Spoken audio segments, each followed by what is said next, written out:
Hello guys, आप सब कैसे हो। आई होप आप अच्छे होंगे। आज हम एक और वीडियो पर चर्चा करेंगे कि दिल्ली यूपीएससी या सीडीएस अन्य कक्षा में आने वाले क्वेश्चंस का हम यहाँ पे डिस्कशन करेंगे। तो उससे पहले दोस्तों हम जानेंगे कि हमें अपनी डेली लाइफ कैसे जीनी चाहिए, अपने रूटीन वर्क क्या करना होना चाहिए। तो हमें सबसे पहले टाइम पर उठना व सोना, उठते ही गर्म पानी पीना, रोज़ एक्सरसाइज करना, हेल्दी माइंड के लिए पॉजिटिव रहना, अपने दिन का टाइम टेबल बनाना, अगले दिन का वर्क प्लान बनाना और डिमोटिवेट करने वाले लोगों से आपको दूर रहना चाहिए। रात को सोने से पहले पूरे दिन के लिए किए हुए वर्क का एनालिसिस करना, ये सब आपकी लाइफ का एक पार्ट होना चाहिए। हेल्दी डाइट लेना, खुद को टाइम देना, रक्तदान करना, अपने आसपास की सफाई का ध्यान रखना, हर रोज़ कोई ना कोई किताब पढ़ना, ज़्यादा से ज़्यादा पेड़ लगाने का प्रयास करना, सभी के साथ मिलजुल कर रहना, ऐसा ही लोगों की हेल्प करना। ये सब कार्य करके आप अपनी और आसपास के लोगों की लाइफ सुधार सकते हैं और एक समाज में बहुत बड़ा परिवर्तन आप ला सकते हैं। और समाज में होने वाली अनेक प्रकार की हिंसा या अपनी लाइफ में जो नेगेटिविटी होती है उनसे आप छुटकारा पा सकते हैं। तो आप मुझे कमेंट करके बताएं कि आप क्या क्या करना चाहते हैं या क्या क्या करते हैं। रक्तदान, अंगदान, अन्नदान या शरीर दान, इनमें से आप कौन सा काम करते हैं या फिर करना चाहते हैं। तो प्लीज़ दोस्तों नीचे कमेंट करें और बताएं कि आप ये कौन सा वर्क करते हैं या फिर करना चाहते हैं।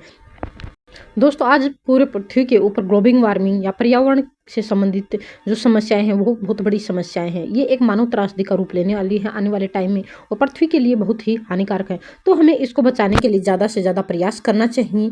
और इसके अलावा हमारे आज के टाइम की जो सबसे पहले जो डिमांड आती है वो एक हेल्थ से संबंधित भी बहुत बड़ी समस्या है देश के अंदर। तो इसलिए हर व्यक्ति को जागरूक होना चाहिए, जितना हो सके अपना रक्तदान या फिर बॉडी पार्ट या फिर मरने के बाद जो बॉडी होती है उसको हम दफना देते हैं या फिर अंतिम संस्कार कर देते हैं। अलग अलग रिलीजन में अलग अलग प्रोसेस होती हैं, तो उसके बाद बॉडी कोई काम की नहीं होती। तो ज़्यादा से ज़्यादा लोगों का प्रयास होना चाहिए कि वो मरते टाइम अपनी बॉडी को डोनेट करके जाए। एक बॉडी डोनेट से आप 8 या 9 लोगों की जान बचा सकते हैं। तो प्लीज़ दोस्तों आप अगर दिल से चाहते हैं तो अपना बॉडी दान जरूर करें ज़्यादा से ज़्यादा। अगर कोई व्यक्ति अपनी पूरी बॉडी आर्गन टिश्यू डोनेट करता है तो कई जिंदगियां बचाई जा सकती हैं।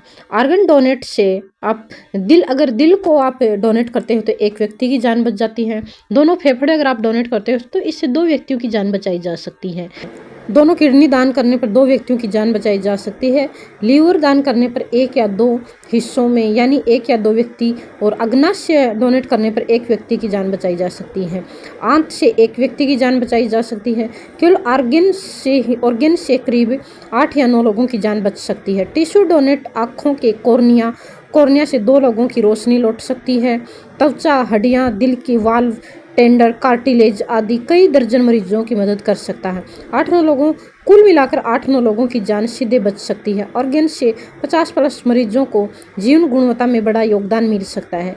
टिश्यू से यानी एक डोनर दर्जनों जिंदगियों के लिए वरदान बन सकता है। तो प्लीज़ अगर आप चाहते हैं तो ज़्यादा से ज़्यादा लोग इस वीडियो से जुड़े, चैनल को लाइक, शेयर और सब्सक्राइब करें।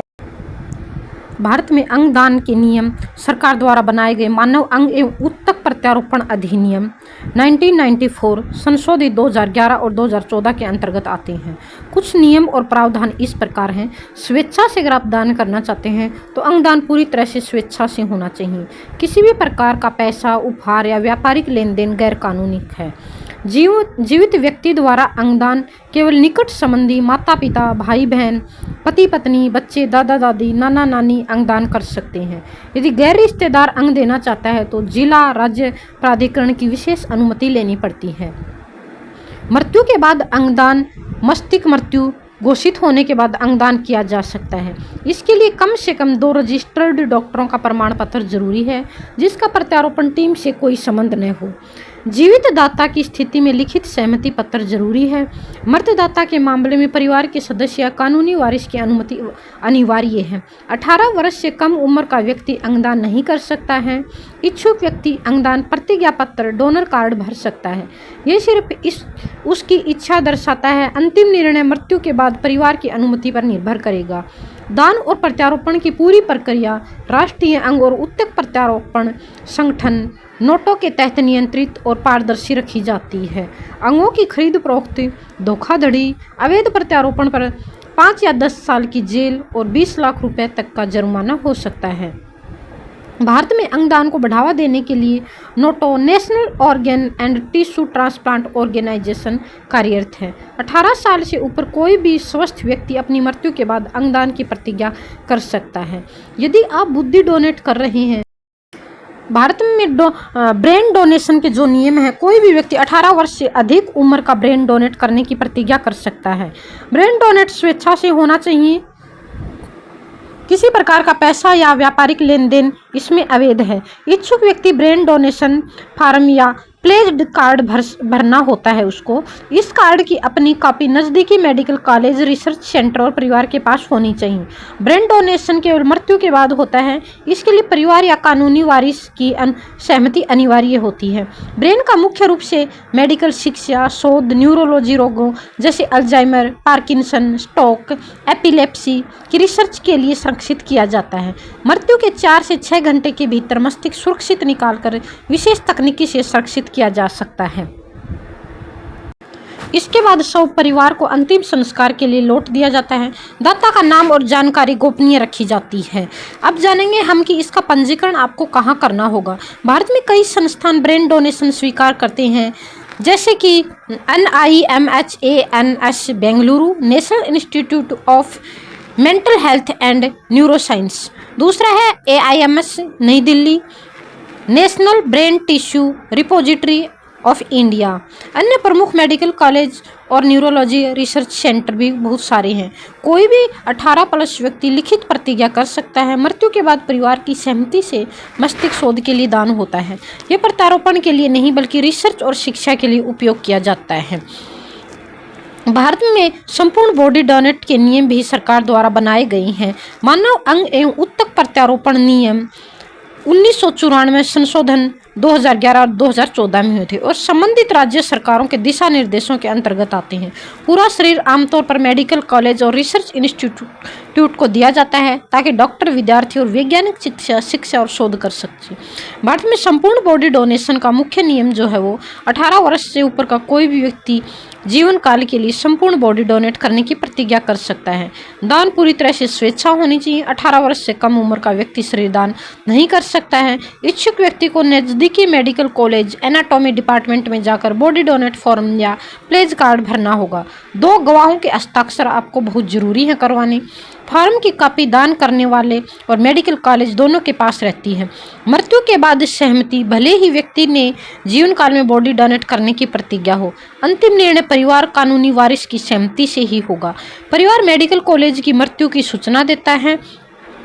कुछ विशेष परिस्थितियों में शरीर को स्वीकार नहीं किया जाता है, जैसे पोस्टमार्टम हुआ हो, संक्रामक रोग हुआ हो जैसे HIV, hepatitis B, C, rabies आदि। अत्यधिक क्षतिग्रस्त या जलाया हुआ शरीर जो होता है वो भी नहीं किया जाता, जैसे दुर्घटना हुई है, एक्सीडेंट हुआ है या फिर जला है।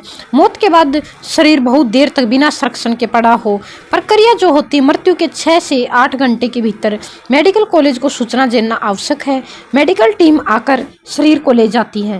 शरीर में एम्बार्मिंग करके सुरक्षित किया जाता है। परिवार चाहे जो धार्मिक रीति रिवाजों के अनुसार छोटी पूजा कर सकता है। अब इसका उद्देश्य हम जानेंगे, पर्पज क्या है बॉडी डोनेट का। चिकित्सा शिक्षा मेडिकल एजुकेशन के अंदर होगा, एनाटॉमी अध्ययन के अंदर होगा, नई सर्जिकल तकनीकी की ट्रेनिंग के लिए, चिकित्सा अनुसंधान, या फिर आज बहुत सारे जो लोग होते हैं, हेल्थ इशू होता है कि उनकी कभी किडनी खराब हो जाती है, किसी के लंग्स खराब होते हैं, किसी के कुछ खराब हो जाते हैं, आए दिन हजारों लोग ऐसे मर जाते हैं। तो उनको भी हम अपना बॉडी डोनेट करके उनकी हेल्प कर सकते हैं और मानवता के लिए बहुत बड़ी सेवा कर सकते हैं। मेडिकल कॉलेज दाता के परिवार को बॉडी डोनेशन सर्टिफिकेट और धन्यवाद पत्र भी प्रदान करता है बॉडी डोनेट के बाद। अब हम जानेंगे कि इसके लिए भारत में कौन कौन से संस्थान हैं जो बॉडी डोनेट करवाते हैं। भारत में लगभग सभी मेडिकल कॉलेज बॉडी डोनेशन स्वीकार करते हैं। AIMS नई दिल्ली, भुवनेश्वर, भोपाल, जोधपुर, KEM हॉस्पिटल मुंबई, अन्य राज्य के मेडिकल कॉलेज और यूनिवर्सिटी। तो आप अगर बॉडी डोनेट करना चाहते हो और मानवता की हेल्प करना चाहते हो तो एक बहुत बड़ा वर्क हो सकता है और इसके लिए सरकार को भी ऑर्गेन्स बैंक बनाने चाहिए ताकि आम लोगों की हेल्प हो सके। अब हम जानेंगे यूपीएससी प्री और मेन में बॉडी डोनेशन से संबंधित आने वाले कुछ क्वेश्चंस। आप इसका कमेंट बॉक्स में आंसर दें और मेंस के जो क्वेश्चंस हैं उनको आप मेरे टेलीग्राम चैनल पर शेयर कर सकते हैं पूरा आंसर लिख के। तो प्लीज़ चैनल को लाइक, शेयर और सब्सक्राइब करें। और अब हम जानेंगे कि कौन से क्वेश्चंस यूपीएससी में बॉडी डोनेशन से संबंधित पूछे जाते हैं। यूपीएससी प्रीलिम्स, मेंस, इंटरव्यू में बॉडी डोनेशन से जुड़े प्रश्न सामान्य विज्ञान, नैतिकता, समाजशास्त्र, करंट अफेयर्स हिस्सों में आ सकते हैं।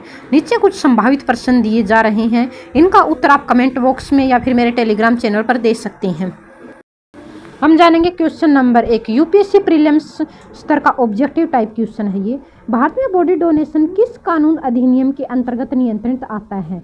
The transplant of human organs and tissue act 1990, b human anatomy act 1949, epidemic disease act 1897, biomedical waste management rules 2016।